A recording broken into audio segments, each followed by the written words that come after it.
Olá a todos e bem-vindos ao Sem Rastros. Eu sou a Luciana e aqui eu conto história de pessoas desaparecidas.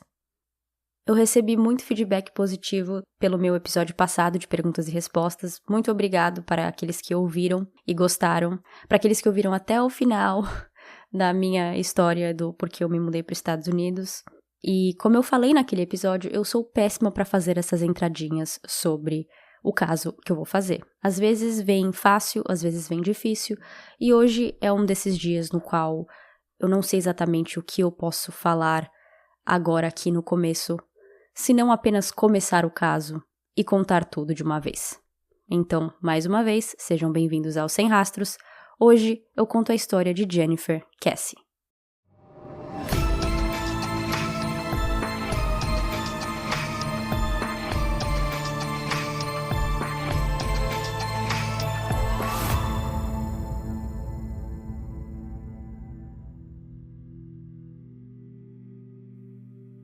Jennifer Cassie nasceu em Tampa, na Flórida, nos Estados Unidos, e quando chegou sua hora de ir para a universidade, ela não foi muito longe. Aqui nos Estados Unidos é muito comum que jovens vão para outros estados, morar no campus da faculdade, e assim ficando mais longe de sua família e experienciando pela primeira vez aquele momento adulto de suas vidas.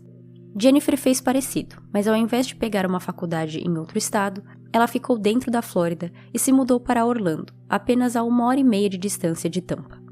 Assim, ela ficava próxima de sua família, no qual ela também era próxima de relação, mas poderia também experienciar essa vida adulta e sozinha na faculdade.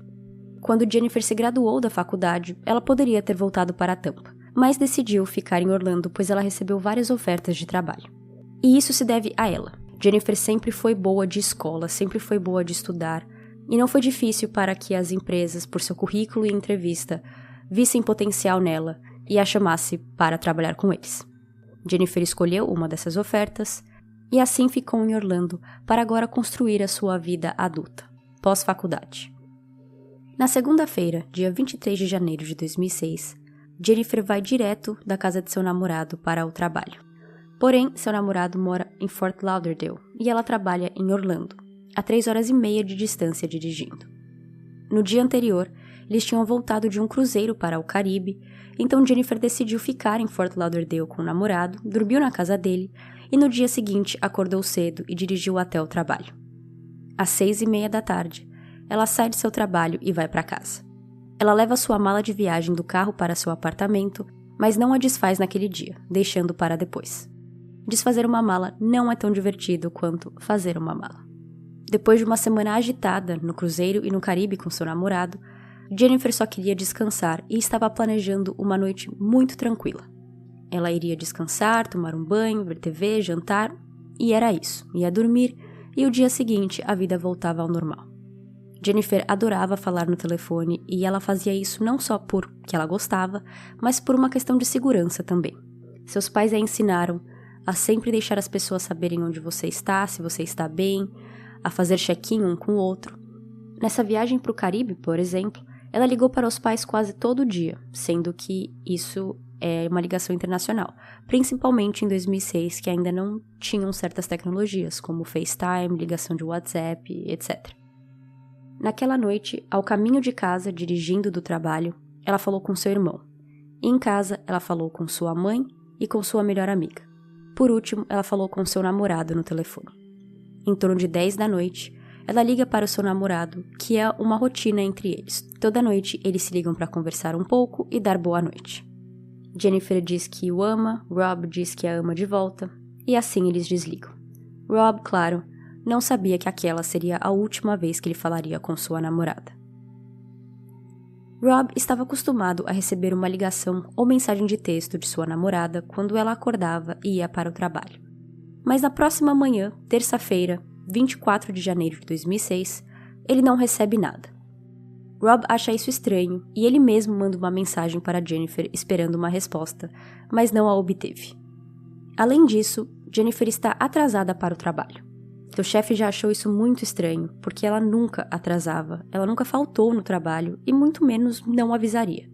Mas quando ela perde uma reunião importante às 11 da manhã, ele se preocupa e liga para os pais dela, no qual ele conhecia. O chefe pergunta para Joyce, a mãe de Jennifer, se Jennifer estava doente ou se teve algum tipo de emergência familiar pelo qual explicaria ela não ter comparecido ao trabalho. Joyce estava tão surpresa quanto o chefe ao descobrir que a filha não tinha ido para o trabalho, porque eles não tinham tido nenhuma emergência familiar e até onde ela sabia ela também não estava doente. Os pais tentam ligar para Jennifer, mas cai direto na caixa postal. Os pais então ligam para Rob, o namorado, que estava numa reunião, mas sai da reunião para atender o telefonema. É assim que ele descobre, pelos pais de Jennifer, que ela não tinha aparecido para trabalhar aquela manhã. Depois de 1 hora da ligação do chefe, ainda sem notícias de Jennifer, os pais decidem fazer a viagem de 1h30 dirigindo de Tampa até o condomínio de Jennifer em Orlando. Jennifer tinha acabado de comprar um apartamento nesse condomínio onde ela estava morando e estava morando ali há pouquíssimo tempo. Nos Estados Unidos, eles costumam chamar esse tipo de local de complexo de apartamentos, porque, pelo menos eu, quando penso em condomínios, eu penso nos condomínios que a gente costuma ter no Brasil, especificamente em São Paulo, que é de onde eu sou, que são condomínios de prédios de 20, 30 andares.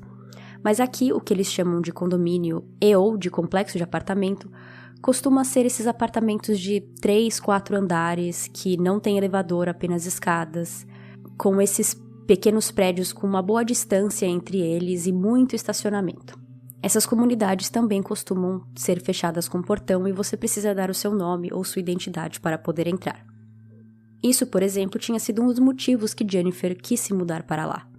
Ela queria segurança aonde ela morava e era bem em frente a um shopping. O pai de Jennifer, Drew Casey, disse que esse foi também um dos motivos para ela ter se mudado para lá, porque ela gostava muito de fazer compras e era um shopping novo e moderno, então trazia modernidade para aquele local e para Jennifer um senso de segurança. A caminho de Orlando, os pais Joyce e Drew ligam para Logan, o irmão de Jennifer. Ele acaba sendo o primeiro a chegar lá à 1 da tarde. Enquanto ele espera pelos pais, Logan primeiro checa se o carro de sua irmã estava no estacionamento, em sua vaga, mas não estava lá. Ele tenta ir perguntando às pessoas que estão ali se eles viram Jennifer, se eles têm alguma notícia dela. Ele vê uma van branca parada com 2 trabalhadores de construção e tenta falar com eles, batendo no vidro, perguntando sobre sua irmã, mas eles o ignoram, não respondem muito bem. Ele então vê outro funcionário andando por ali, e esse funcionário também não o trata muito bem. Os pais chegam lá às 3h30 e juntos os 3 entram no apartamento de Jennifer. Como esperado, a casa estava normal. A mala ainda estava ali para ser desfeita da viagem. O único cômodo semi-bagunçado era o quarto dela, pois a cama estava mexida, mostrando que ela tinha dormido lá na noite anterior. Ela tinha algumas roupas em cima da cama, como se ela estivesse escolhendo com qual roupa ela iria para o trabalho. E no banheiro, o box estava molhado e uma toalha ainda estava úmida, também mostrando que ela tomou banho naquela manhã antes de ir para o trabalho. As únicas coisas óbvias faltando era sua bolsa de trabalho, chaves e celular. A família liga para a polícia, que de primeira dizem que ainda é muito cedo e eles precisam esperar de 24 a 48 horas para reportar Jennifer desaparecida. A família continua ligando e, finalmente, eles enviam um detetive para a casa de Jennifer para conversar com a família. O policial entra no apartamento, dá uma olhada, olha para os pais e diz: ela deve ter brigado com o namorado, daqui a pouco ela volta. E vai embora. Os Casey resolveu fazer uma busca própria e naquela tarde eles juntaram um grupo de pessoas que começaram a imprimir panfletos, irem para as ruas segurando cartazes e distribuindo flyers para todos os carros que passassem por eles. Nos pôsteres estava uma foto de Jennifer com informações sobre ela e também sobre seu carro, caso essas pessoas vissem o carro dela nas estradas, nas ruas. Os pais também entraram em contato com a mídia para que o caso já começasse a ser noticiado e assim a polícia se viu encurralada para começar uma investigação. Com o caso sendo noticiado na mídia, eles não podiam falar que não estavam interessados em ajudar, e assim uma investigação oficial pela polícia começou e Jennifer foi colocada no sistema como uma pessoa desaparecida na noite de terça-feira, 24 de janeiro de 2006. Na manhã de quarta, seu caso já estava nos jornais e TVs, e a polícia começou a tentar entender um pouco mais sobre o condomínio de Jennifer. E assim, eles descobrem coisas que os pais de Jennifer não estavam esperando daquele local. Primeiro, aquele era um condomínio novo. Então, tinha muita coisa ainda sendo construída ou repaginada. E por causa disso, os portões estavam abertos a todo tempo para deixar o pessoal da construção ir e vir. Para uma pessoa que prezava por segurança como Jennifer, era certeiro que ela não estava feliz com isso. O condomínio também não tinha câmeras de segurança que olhavam para os estacionamentos. E por último, muitas das unidades ainda não tinham sido vendidas ou alugadas. Jennifer estava quase que morando sozinha. Das 50 unidades que tinha em seu prédio, apenas em seu prédio e não nos outros, apenas 3 dos apartamentos tinham pessoas morando dentro. Na quinta-feira, a polícia recebe sua primeira grande pista. Um residente de outro condomínio, que ficava apenas a 1,5 km de distância do condomínio de Jennifer, disse que viu um Chevrolet Malibu preto estacionado no estacionamento do condomínio dele. O carro de Jennifer era um Chevrolet Malibu preto. O carro foi confirmado como de Jennifer. Antes de mexer no carro, em específico no porta-malas, a polícia chama o namorado de Jennifer para estar presente quando eles abrissem o porta-malas. Ninguém ali sabia o que eles iam encontrar no porta-malas, mas a polícia fez isso calculado, porque caso tivesse algo ali, eles queriam ver a reação de Rob para tentar ter uma ideia se ele estava envolvido ou não. Rob tinha sido visto como o principal suspeito, já que ele era o namorado de Jennifer, e por eles terem voltado de viagem no dia anterior. Ele tinha admitido para a polícia que, na conversa da noite anterior que ele teve com sua namorada pelo telefone, eles tinham tido uma pequena discussão. O porta-malas é aberto e não tem nada dentro. Rob sente um grande alívio, pois, como ele diz, ele quer encontrar Jennifer viva e não em um porta-malas. A polícia percebe a reação de Rob e ali de primeira não acredita que ele estava fingindo a emoção de alívio que ele mostrou. Depois a polícia veio a também checar o seu celular, onde ele estava, e-mails, para ver se ele estava contando a verdade, e ele também aceitou fazer não 1, não 2, mas 3 testes de polígrafo, no qual ele passou. Rob passou de ser visto como suspeito para apenas pessoa de interesse. Bom, ali no carro, ainda com Rob lá, ele também percebe que o banco de motorista tinha sido movido. O banco estava mais para trás do que Jennifer teria se ela estivesse dirigindo. No banco de trás, tinha um aparelho de DVD que ele deu para ela. Isso mostra que o desaparecimento de Jennifer não teve a ver com um roubo, porque em 2006 DVD ainda era um tanto valioso e não foi roubado de seu carro. Os detetives ficaram muito frustrados quando descobriram que não tinha câmeras de segurança no estacionamento do condomínio de Jennifer. Mas agora eles estão felizes porque nesse novo condomínio, onde o carro dela foi encontrado, tinham câmeras de segurança e elas estavam funcionando.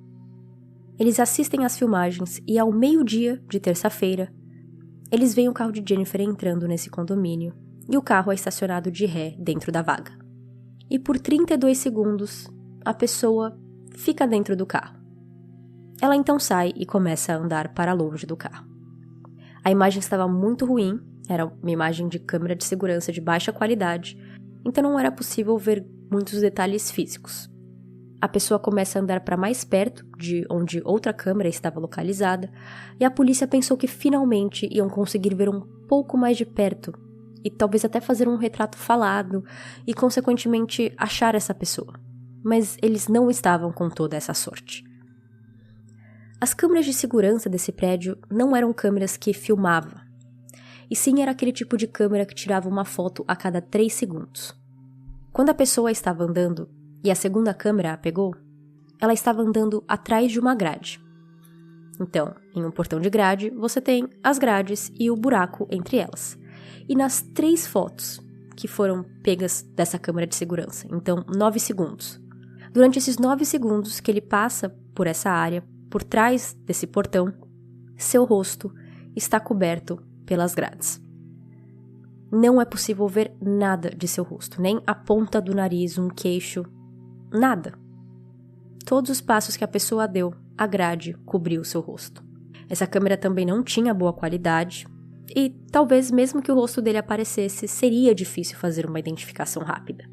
Até mesmo o retrato falado teria sido feito com certas dúvidas, mas teria muito mais para ir para frente do que não ter nada. A filmagem era em preto e branco, mas dava para ver um pouco do que ela estava vestindo. E podia ser uma de duas coisas principais.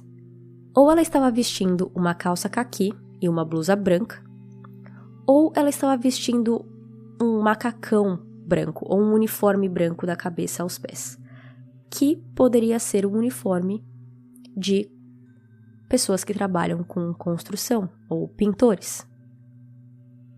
O pai de Jennifer, Drew, ao olhar para essas imagens, acha que a calça da pessoa estava com algum tipo de elástico prendendo a barra da calça, e o exemplo que ele dá é de uma pessoa que corta gramas, por exemplo, que a barra da calça precisa estar segura para não pegar na máquina e causar um acidente. E o condomínio de Jennifer também tinha funcionários que cortavam gramas. Para os detetives, isso não era evidência o bastante, e as filmagens e os detalhes dessas filmagens, eles não poderiam fazer suposições. A polícia não deve fazer suposições, então eles disseram que não podiam nem confirmar se era um homem ou uma mulher, e nem poderiam dizer com certeza se a pessoa estava usando esse elástico na barra, se estava usando um macacão branco ou era uma calça e uma blusa. Eles não podiam confirmar e nem negar nada. Tudo era uma possibilidade. Eu coloquei essas imagens no Instagram para vocês verem. A única coisa que eu acho que a gente poderia assumir é que é um homem, mas eu entendo que não se tem provas disso e que pode muito bem não ser um homem.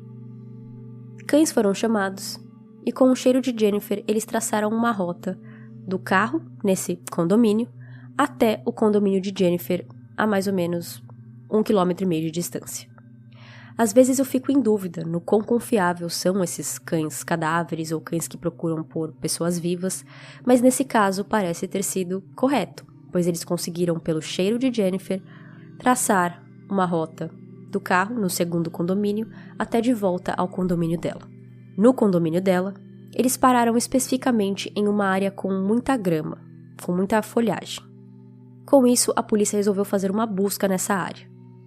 Por ser muito grande, como se fosse um grande campo ou uma pequena floresta, só verde, árvores, grama, e não muito cuidada ou limpa, a polícia achou alguns itens de roupas aqui e ali jogados nessa mata, e todas foram mostradas para o pai de Jennifer, que então falava se aqueles itens eram ou não de sua filha.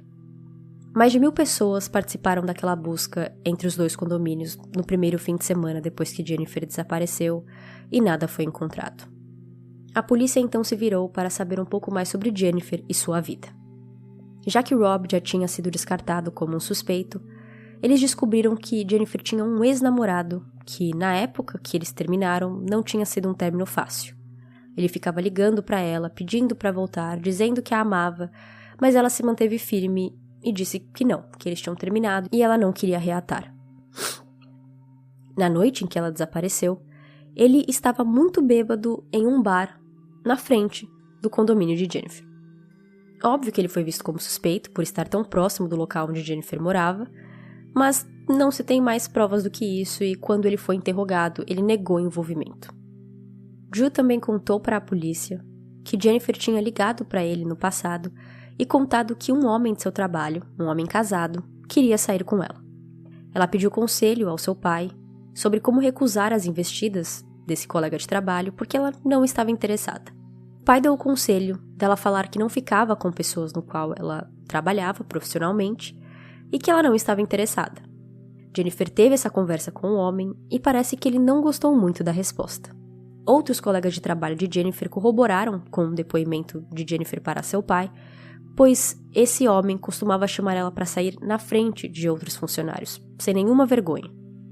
O gerente de Jennifer e desse homem liga para a polícia alguns dias depois do desaparecimento para falar para eles que ele não só chegou atrasado no dia em que Jennifer desapareceu, como ele também tinha feito um comentário estranho no escritório, dizendo que, ela já deve ter sido comida por jacarés a esse ponto.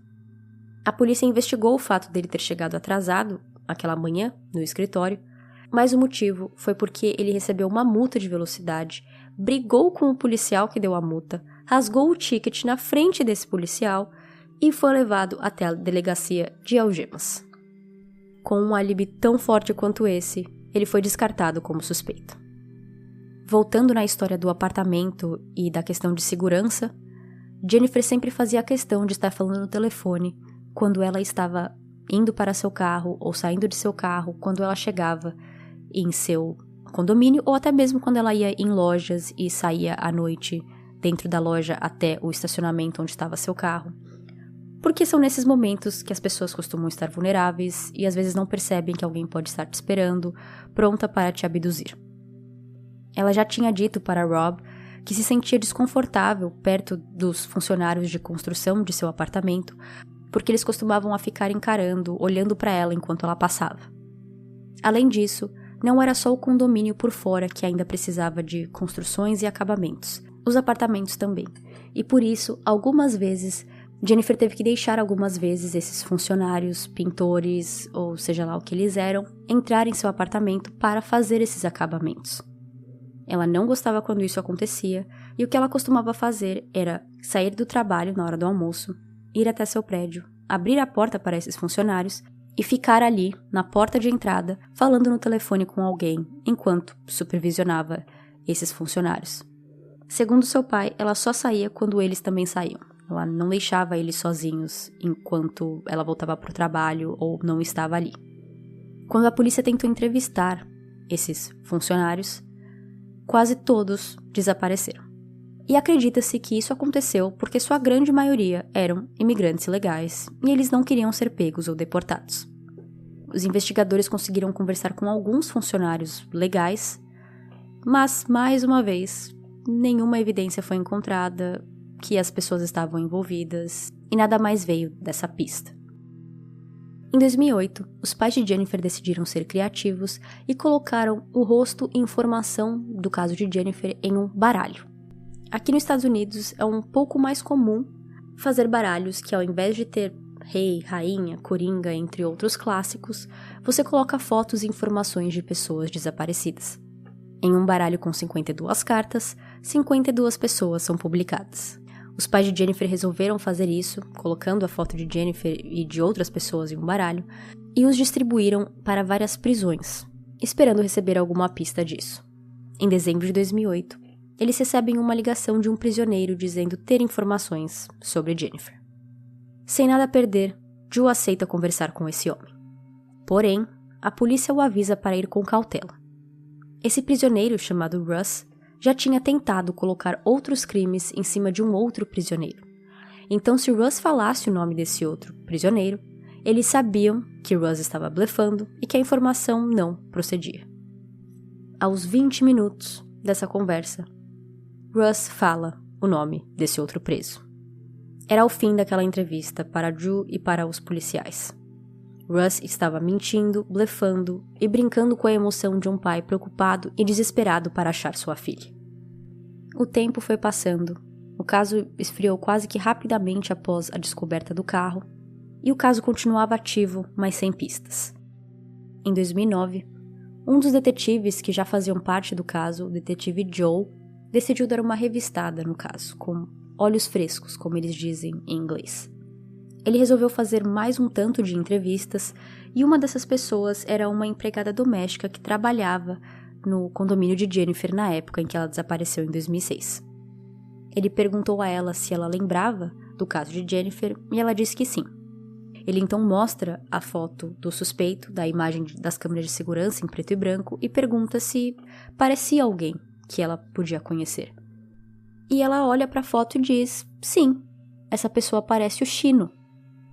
O detetive Joe não tinha ouvido falar do nome Chino até então na investigação. Ele descobriu que Chino era um dos funcionários de construção, de manutenção daquele condomínio e que ele morava em outro prédio no mesmo complexo de apartamentos de que Jennifer. Chino também tinha sido uma das pessoas que entrou no apartamento de Jennifer para fazer esses acabamentos que precisavam ser feitos nas unidades. Quando o detetive colocou o nome de Chino em seu sistema, duas coisas apareceram. Primeiro, ele viu que uma pista sobre Chino, em relação ao caso de Jennifer especificamente, tinha sido recebida na primeira semana da investigação do caso de Jennifer. Era uma pista anônima que sugeria que Chino poderia estar envolvido no caso dela. Segundo, ele descobriu que Chino estava na Flórida preso pelo crime de estupro de uma adolescente, crime no qual ele tinha feito em 2008, 2 anos depois que Jennifer desapareceu. Joe entrevistou Chino, que admitiu que já entrou no apartamento de Jennifer, mas ele disse que tudo tinha sido normal e que ela os deixou entrar na casa, ela se preparou para ir para o trabalho e foi embora. O que não condiz com o que o seu pai diz sobre Jennifer, de que ela ficava ali enquanto os trabalhadores estavam ali também. Chino aceitou ser interrogado pelo detetive, ele aceitou fazer um teste de polígrafo no qual ele passou e, no geral, ele cooperou com a investigação. Chino também tinha 1,80 m de altura. A polícia e o FBI tinham concluído que a pessoa por trás daquela grade tinha entre 1,58 m e 1,68 m, e Chino era bem mais alto que isso. Quando se fala de evidência circunstancial, esse Chino parece muito estar envolvido. Mas quando se trata de evidências sérias e reais, Chino veio a ser como todas as outras teorias e pistas investigadas desse caso. No final, não deram em nada. Desde então, o caso praticamente não tem lá grandes novidades em relação a chegar mais perto de uma solução. Em 2017, a família Cassie entrou com um processo contra a polícia para conseguir os relatórios da investigação do desaparecimento de Jennifer, porque eles tinham tentado civilmente pedir para a polícia dar esses relatórios e eles negaram. Esse tipo de conduta costuma ter apoio dos dois lados. Alguns acreditam que a família deveria ter o direito de ver esses relatórios e arquivos, enquanto outros acreditam que, por ser uma investigação ainda aberta e não solucionada, certas informações devem ficar em segredo ou apenas aos olhos da polícia para não serem divulgadas e possivelmente estragando alguma pista importante. Contudo, o argumento do advogado da família de Jennifer é que a última pista sólida que eles tiveram foi 2 dias depois do desaparecimento dela, que foi o carro e as câmeras de filmagem.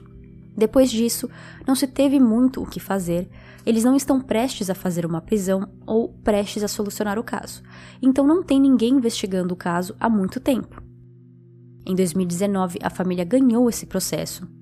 Eles tiveram que pagar $18 mil para a polícia para conseguir obter o arquivo da polícia, que tinha mais de 16 mil páginas, mas, pelo que eu entendi, eles ainda não receberam esse documento. Eu digo isso porque a família de Jennifer tem um website para ela, chamado findjennifercassie.com. Ao entrar lá, você acha um link para uma vaquinha online no site GoFundMe. Eu entrei na vaquinha, eles têm em torno de $100 mil arrecadados já, sendo que o objetivo deles é de 200 mil. E essa vaquinha parece estar atualizada, pois a descrição é de janeiro de 2022. E eu vou traduzir e ler aqui para vocês. 17 anos. Dia 24 de janeiro de 2022 vai marcar o 17º ano no qual nós estamos desesperadamente tentando encontrar a nossa amada, Jennifer Cassie. Nós não vamos parar de procurar até que ela volte para casa, mesmo que seja apenas o DNA. É aqui onde estamos agora. 4 anos atrás, nós fizemos um acordo com o Departamento de Polícia de Orlando que eles iriam nos entregar um arquivo digital do caso de Jennifer se nós pagássemos o valor de $18 mil. Nós pagamos o valor cheio, tudo de uma vez. Era para eles demorarem 4 meses para nos entregar todo esse arquivo digital. E esses 4 meses se tornaram 3 anos e 10 meses. E eles ainda não cumpriram com a sua parte do acordo. Incompetência. Se nós, os Cassie, fizéssemos isso, nós estaríamos na cadeia. Nós contratamos o nosso próprio time de investigação e descobrimos que o detetive principal no caso não escreveu um relatório sequer ou nenhum tipo de documento desde o ano 2010. 12 anos. Nada escrito, nada investigado. Nós acreditamos firmemente que a negligência do departamento e a falta de competência custou Jennifer uma chance de ser encontrada. Então o nosso time de investigação está sentado, pronto para mostrar qualquer agência de investigação aonde eles têm que ir, com quem eles têm que falar e quais perguntas ele tem que perguntar. Mas ninguém quer fazer isso por Jennifer. Nós não podemos falar com suspeitos e agir independentemente da lei, porque isso poderia destruir qualquer caso futuro que venha a ter. Então nós continuaremos lutando até que alguém nos ouça e finalmente haja. É muito difícil lutar contra a máquina que é a política de Orlando, mas ninguém deveria passar pelo que nós estamos passando. Ninguém. Então parece que por mais que eles tenham ganhado o processo e tenham pago o valor estipulado, eles ainda não receberam os arquivos necessários.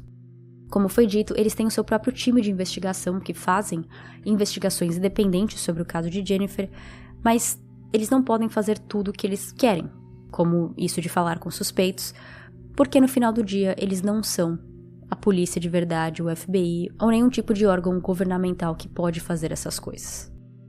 Os Cassie já pediram várias vezes também para a polícia de Orlando que rotulassem o caso de Jennifer como um caso frio, que eles chamam um cold case, porque existe uma categoria especializada em cold cases que costuma ter um tipo diferente de orçamento, de pessoas trabalhando e de procedimentos em geral.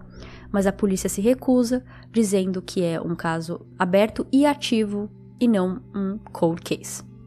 Com esse time de investigação próprio, 3 meses depois que eles ganharam um processo lá em 2019, eles resolveram ir atrás de uma pista que eu não consegui entender se a pista apareceu em 2019, depois que eles ganharam o processo, ou se já tinha sido encontrada, já estava no relatório, mas a polícia não foi atrás. Mas enfim, é uma pista de uma testemunha que ligou dizendo que em novembro de 2006, 10 meses depois que Jennifer desapareceu, viu um homem jogando um carpete enrolado dentro de um rio, e ele conta como isso aconteceu. Eu vi uma caminhonete de cor escura ou preta parando o carro perto do lago Fisher. Eu vi um homem saindo dessa caminhonete. Ele olhou em sua volta, observou ao seu redor para ver se alguém estava perto ou olhando em sua direção. Eu diria que o seu tipo físico era de alguém que malhava ou que trabalhava em construção. Ele pega um grande carpete de seu carro, vai até a beira do lago e o joga dentro. Ele fica ali um tempo, esperando o carpete afundar completamente, entra na sua caminhonete e vai embora acelerando o carro. Esse lago fica apenas a 15 quilômetros de distância do condomínio de Jennifer. Em um episódio feito no programa Up and Vanished, desse episódio em 2019, eles trazem 2 cães cadáveres para procurar nessa área onde essa testemunha diz ter visto a caminhonete. Os 2 cães param no mesmo local, o que quer dizer que eles sentem cheiros de restos humanos naquela área. A treinadora dos cães disse que o melhor a se fazer era avisar a polícia e pedir para que eles trouxessem mergulhadores e pessoas ou máquinas que pudessem procurar dentro da água e não fora. Mergulhadores foram chamados, mas pelo lago ser muito grande, eles concentraram as buscas apenas pela área que os cães disseram ter percebido algo e também pela área onde a testemunha disse que a caminhonete estava, que era ali na mesma área. Depois de 2 dias de buscas, nada foi encontrado e as buscas cessaram. O pai, Drew, que participou desse episódio, disse que esperava encontrar Jennifer naqueles dias, que era algo que ele queria, ele desejava ver sua filha saindo daquele lago, por pior que fosse esse sentimento. Um dos investigadores de seu grupo privado disse que achava que a polícia tinha que procurar pelo lago inteiro, e não apenas por aquela área. Mas isso era apenas uma opinião, porque a polícia parou as buscas e não continuou procurando. A teoria de que os funcionários de construção estão envolvidos é uma das mais prevalentes entre polícia, familiares e pessoas que conhecem o caso. O que não se sabe é quando Jennifer desapareceu. Pelo jeito que seu apartamento estava, com toalha úmida, roupas na cama e sem sua bolsa, chaves e celular, é assumido que ela saiu de casa por vontade própria. Mas aí não sabemos se ela foi encurralada no corredor, se já foi dentro do seu carro ou chegando perto de seu carro, se foi na rua depois que ela já saiu do seu condomínio. Cada um pode teorizar de sua própria maneira. Uma das teorias ditas também, nesse episódio, é de que um dos pintores ou trabalhadores em geral de construção do condomínio de Jennifer a abduziu de manhã quando ela estava saindo para o trabalho, mais ou menos às 7h30 ou 8 da manhã, que era mais ou menos nesse horário que ela saía para o trabalho. Eles usaram o próprio carro dela para levá-la a uma segunda localização, onde eles provavelmente a mataram. Ao meio-dia, o suspeito deixa o carro nesse outro condomínio e volta andando a pé para o condomínio de Jennifer, porque ele era esperado trabalhar aquele dia e ele não podia também desaparecer, ele precisava ter um álibi. A Flórida é um estado só, mas ela é dividida entre Flórida do Norte, Flórida Central e Flórida do Sul para as pessoas que moram aqui. Orlando fica no centro da Flórida, e para os detetives é um tanto mais fácil desaparecer com um corpo no centro da Flórida do que em outros lugares, em grandes cidades, pois existe muita vegetação, floresta, lagos, rios, áreas desertas ou remotas, onde as pessoas não vão pescar ou fazer trilhas, e onde um corpo poderia ficar ali por anos e anos, sem ser descoberto. Outra teoria, que o pai de Jennifer acreditou por um tempo, é de que ela poderia ter sido traficada. Um dos investigadores disse que em Orlando, na época em que Jennifer desapareceu, tinha uma organização de tráfico humano aparecendo ali em Orlando. Mas no final, a teoria que mais prevalece é a de que os funcionários de construção de seu condomínio estão envolvidos. Sobre o site de Jennifer que a família de Jennifer mantém, eu posso dizer que é um dos melhores sites que eu já encontrei feito específico para pessoas desaparecidas e que costumam ser mantidos por familiares. Eles têm fotos de flyers de Jennifer, fotos da pessoa de interesse, que é a pessoa andando na grade. Eles têm fotos do carro de Jennifer, vista aérea da cena de seu condomínio e do condomínio onde o carro foi encontrado, links para encontrar entrevistas no qual eles fizeram. É um site muito bem organizado, com link para a vaquinha também para o Facebook e também com telefone para deixar uma pista. Jennifer tinha 24 anos quando desapareceu, 1,73 m de altura e 59 quilos. Seus olhos eram verdes, grandes e lindos, e seus cabelos loiros. Jennifer era sociável, tinha muitos amigos e amada por aqueles em sua volta. Seu relacionamento com Rob já durava um pouco mais de um ano e eles estavam encaminhando para um relacionamento cada vez mais sério. Em seu trabalho como analista financeira, ela foi promovida 3 vezes em menos de 1 ano e meio, e ela sempre recebia elogios por ser uma ótima profissional.